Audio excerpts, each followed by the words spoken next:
Всяка година между 500 и 600 лекари, медицински сестри и акушерки заминават да работят в чужбина. Данните са на Българския лекарски съюз.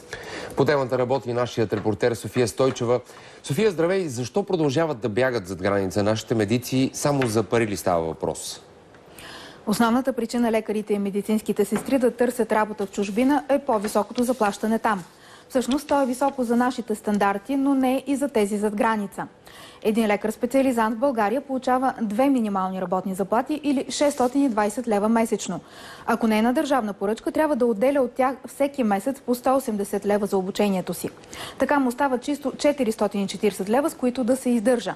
За сравнение, в Германия лекарите-специализанти не плащат обучението си и получават между 2500 и 3000 евро. Само в тази фирма, посредник за работа в Германия, на ден се записват около 30 кандидати да работят зад граница. Даниел Швант казва, че българските лекари не само се ценят, но и добре се интегрират в страната му. У нас също има недостиг на лекари и основната причина е ниското заплащане. Затова те заминават за Швейцария, Скандинавието и Съединените щати. Основната причина вашите млади лекари да предпочитат Германия е факта, че за да специализират у нас, не трябва да плащат. Макар че е приключил обучението си преди 3 години, доктор Борис Младенов знае какви са нагласите на голяма част от завършващите медицина. Между 80 и 90% от завършващите медицина искат да се реализират в чужбина. Езиковите курсове в момента за немски език са така наполовина попълнени от студенти по медицина, които са на път да завършат. Доктор Кирил Ферелиев е кардиолог. Казва, че за сега е доволен от заплащането си тук, но дошъл да проучи възможностите за работа в Германия. Вие като специалист кардиолог, на каква заплата бихте почнали там? Обясниха ми, че бих започнал на 3500 евро.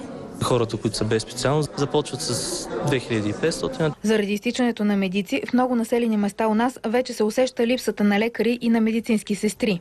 Прогнозите за бъдещето не са обнадеждаващи. Според мен до 10 години нещата ще са доста изострени. Това е лично мое наблюдение. Няма да има лекари в България.